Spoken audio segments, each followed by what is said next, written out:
أعوذ بالله من الشيطان الرجيم بفضل بسم الله الرحمن الرحيم وما أرسلناك إلا رحمة للعالمين صدق الله العلي العظيم قال نبينا صلى الله عليه وسلم لا يؤمن أحدكم حتى يكون عند يديه والده وولده والناس أجمعين أو كما قال نبينا صلى الله عليه وسلم إلا பொழுதோர்ச்சி வந்த இறைவன் ஒருவனுக்கே உரித்தாய இறுதியாகப்பட்ட இவரான ஸல்லல்லாஹு அலைஹி வஸல்லம் மீதும் உத்தம சஹாபாக்கள் தாபீன்கள் சுஹதாக்கள் நாதாக்கள் நல்லடியார்கள் இங்கே குடியிருக்கக்கூடிய அனைவரும் இருக்கின்ற ஸல்லல்லாஹு அலைஹி வஸல்லம் தாலாவுடைய சாந்தியும் சமாதானமும் என்னென்ன உண்டாவதாக என்பதாக துஆ செய்தவனான எவரை ஆரம்பிப்பதற்கு முன்பதாக இந்த கணசத்துடைய புத்தவண்டி மற்றும் பொருளாளர்கள் பள்ளியுடைய நிர்வாகத்தர்கள் நிர்வாகத்தாளர்கள் தாய்மார்கள் பெரியோர்கள் வந்திருக்கக்கூடிய உலமா பெருமைகள் உங்கள் அனைவர்களுக்கும் எனது இஸ்லாத்துடைய காணிக்காக இருக்கக்கூடிய சலாத்தினை முதலில் தெரிவித்துக் கொள்கின்றேன். பதிலை எதிர்பார்த்தவனாக அஸ்ஸலாமு அலைக்கும் வரஹ்மத்துல்லாஹி தஆலா வ பரகாத்துஹு.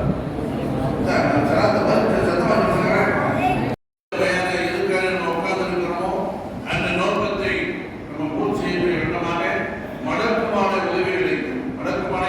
உதவிகளுக்கும் அதே போல நம்ம உட்கார்ந்து சொல்றேன் உட்கார்ந்து எதுக்காக உட்கார்ந்துருங்க தம்பி எதுக்கு உட்கார்ந்துருங்க பயன் செய்வாங்க நாயகம் ஸல்லல்லாஹு அலைஹி வஸல்லம் பற்றி பேசுவாங்க அல்லாஹ்வை பற்றி பேசுவாங்க மார்க்கத்தை பற்றி பேசுவாங்க அதை நம்ம கேட்கணும் அதற்குள்ள அமல் செய்யணும் எதற்காக அதை காரணத்தை கேட்கணும் அதற்குள்ள அமல் செய்யணும் அதற்காக நம்ம உட்காரணும் சில செய்யறாங்களா என்ன விஷயமா இருந்தாலும் என்ன போனா இருந்தாலும் அமைப்பு கொடுங்க இன்ஷா அல்லாஹ் அது எதுவாக இருந்தாலும் பரவாயில்லை இஸ்லா தொழிலுக்கு பின்னாடி கேட்டுக்கலாம் எதுவாக இருந்தாலும் இஸ்லா தொழிலுக்கு பின்னாடி கேட்டு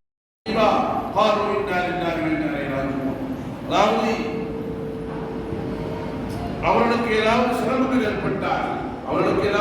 சிரமங்கள் ஏற்பட்டால் அதாவது நாம் சோதனை கொடுத்தால் அல்லது முசீபா சோதனை கொடுத்தால் அதாவது பொருளின் நட்டத்தை கொடுத்தால் அல்லது உயிர் சேதத்தை கொடுத்தால் அல்லது வியாபாரத்தின் நட்டத்தை கொடுத்தால் மற்ற ஏதாவது சோதனையை நாம் கொடுப்போம் என்று சொன்னால் அவர்கள் சொல்வார்கள்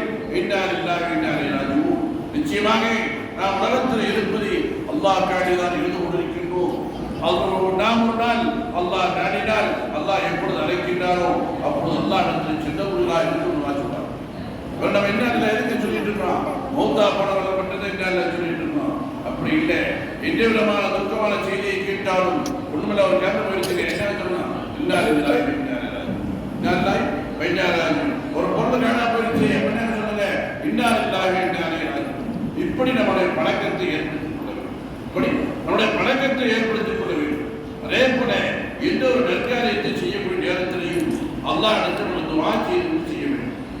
எந்த ஒரு காரியத்தை செய்ய போறாலும் கூட அல்லாஹ் இடத்தில் துஆ செய்து விட்டு அதுக்கு பிறகு செய்யணும். ஒண்ணும் இல்லைங்க, ஒரு வீடு கட்ட போறோம், அது என்ன சந்தேகம் கிடையாது.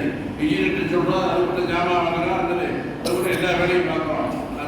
தொழுதுட்டு அல்லாஹ் இடத்துல யா அல்லாஹ் ஒரு வீடு கட்ட போட்டா அந்த வீட்டில் ஏற்படக்கூடிய எல்லா விதமான செயல்களை கொடுத்துவாயம்மா, அந்த வீட்டில் ஏற்படக்கூடிய சருத்துக்களை பாதுகாத்துக் கொள்ளாததாக அல்லாஹ் இடத்துல தொழுதுட்டு அந்த வேலையை ஆரம்பிச்சு சொன்னதாகவும் அல்லாஹ் வந்தாரா அந்த வேலையில லேசான முறையில வீட்டை கட்டக்கூடிய தௌஃபீக் அல்லாஹ். அதே போல ஒரு பிள்ளைக்கு உடம்பு இல்லாம போச்சு, அல்லாஹ் காப்பாற்றுறோம். ஒரு பிள்ளைக்கு உடம்பு இல்லாம போச்சு, நமக்கே உடம்பு இல்லாம போச்சு, உடனே என்னது ஆஸ்பத்திரிக்கு போலாம் அப்படின்னு சொல்லுவாங்க எல்லாமே. அப்ப என்ன செய்யுங்க, இந்த காயத்தை தொழுதுட்டு அதுக்கு அடுத்தபடியாக ஆஸ்பத்திரிக்கு போக அல்லாஹ் விசாரித்தாரா அதை சிஃபாவின் கொடுப்பான்னு சொல்லுடைய தாய்மார். ஏன்னு சொன்னா ஒவ்வொரு நிலைமையிலுமே அல்லாஹ் நாடினால் தான் சிஃபா கொடுக்க முடியும். சிஃபா கிடைக்க ஒரே குடும்பத்தில் உள்ளவங்க அல்லது ஒரே ஊர்ல உள்ளவங்க 2 பேர் ஆஸ்பத்திரிக்கு போறாங்க, 2 பேர் ஆஸ்பத்திரிக்கு போறாங்க, சொல்லிட்டு போறாங்க. அந்த டாக்டர் பார்க்குறாரு, 2 பேருக்கு மாத்திரை கொடுக்குறாரு, ஊசியை போடுறாரு. ஒரு ஆளுக்கு காய்ச்சல் சரியா போகுது, ஒரு ஆளுக்கு காய்ச்சல் சரியா போகுது, ஒரு ஆளுக்கு பார்த்தா காய்ச்சல் கூடி போகுது, ஒரு ஆளுக்கு காய்ச்சல் கூடி போகுது. அது கொடுத்த மாத்திரை கொண்டு வந்து கொடுத்தாரு. அப்ப என்ன சொல்றே, அந்த மாத்திரை உள்ள போகிற நேரத்தில் கேட்கிறான் அந்த இடத்துல ஒவ்வொரு பருக்கையும் அதே போல ஒரு மனுஷனுக்கு சாப்பிட நேரத்தில் அந்த சொந்தை கீழே போகிற நேரத்தில் காய்ச்சல் சொல்லி கேட்கிறாங்க. ஒவ்வொரு பருக்கையும் உள்ள போகிற நேரத்தில் இருக்கிறான். இந்த மனுஷனுடைய உடம்புல போய் நலவை ஏற்படுத்தவா அல்லது கெடுதியை ஏற்படுத்துவா இருக்கின்றது. அப்ப அல்லாஹ் சொல்றான், அந்த மனுஷனுக்கு நிலவை கொடுத்து சொன்னால் அந்த மனுஷனுக்கு சிவாவான மாத்திரம் கொடுக்குது. கெடுதலை கொடுத்து சொன்னாங்க, காய்ச்சல் லேசா எடுத்துருந்த காய்ச்சல் அதிகமாக காய்ச்சலா போயிருது அப்படின்றது. அப்படிப்பட்ட நிலைமையா இருக்கு சொல்றோம். நம்ம உலகத்துல பார்க்கலாம். அந்த வேலைக்கு போயிருக்கா, இந்த வேலைக்கு போயிருக்கா. நம்ம நாங்க அழகான முறையில வீட்டு கட்டுறீங்களா, பங்களா கட்டுறீங்களா, கார வச்சிருக்கலாம்னு எதுவும் எல்லா முகத்தத்தை எதை எழுதினாலும் அதுதான் நடந்து கொண்டிருக்கின்றது. வேற எதுவும் நடப்பது கிடையாது. ஆயிரக்கணமாக இப்படி ஆயிருக்கும் அப்படி ஆயிருக்கும் என்று சொல்லுவது சைத்தானுடைய செயலாக கொண்டிருக்கின்றது. சைத்தானுடைய செயலாக இருந்து கொண்டிருக்கின்றது. ஆயிரக்கணமாக நம்ம எதை நாடினாலும் அல்லாஹ் எதை நாடினாலும் அதுதான் நடக்கின்றது தான் நாம் சொல்லிக் கொள்ளலாம். ஆயிரத்து அல்லாஹ் சர்வத்தாலா